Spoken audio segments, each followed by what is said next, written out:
Try po tayo ng eggs ulit today, no? So what I'll do is dodoblehin ko lang po yung quantity. I already ate 2 pieces of eggs. Now, gagawin ko naman po siyang 4 pieces. So baseline po muna tayo.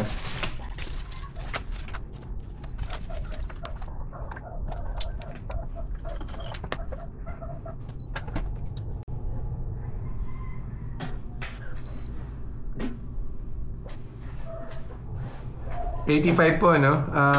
I think yung last food intake ko, siguro mga 9 or 10 hours ago. So, and today is the 6th day na hindi na po ako nagra-rice. Kung nagtatanong po kayo kung ba't po siya mababa. So, kainin ko po yung 4 pieces ng egg. Tapos, babalik po ako after an hour to check kung ano po yung magiging blood sugar spike po niya. Sea salt po ito. Lagyan ko lang po ng konti.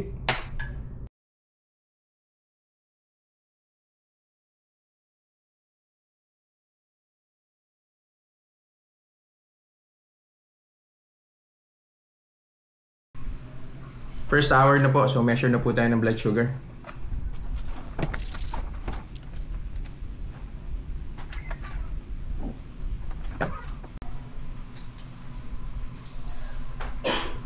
Umangat po siya konti lang, no? 4 units. I think nag-start po tayo na 85. Now it's 89. Yan. So balik po ulit ako after an hour to get the final blood sugar reading. Final blood sugar reading na po tayo.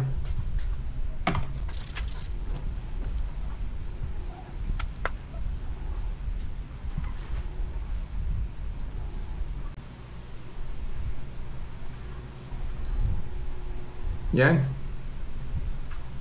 So steady lang po siya, no? I think nag-start po tayo ng 85. Makyat po ng bahagya 89. So now bumaba na po siya ng 1 unit, 88. So definitely, no, conclusion po natin, 2 pieces ng hard-boiled eggs, 4 pieces ng hard-boiled eggs, wala po siyang blood sugar impact, blood sugar spike. So okay po siya para po sa mga diabetics. So yun lang po for today. Maraming salamat po. See you guys in the next vlog. Bye-bye.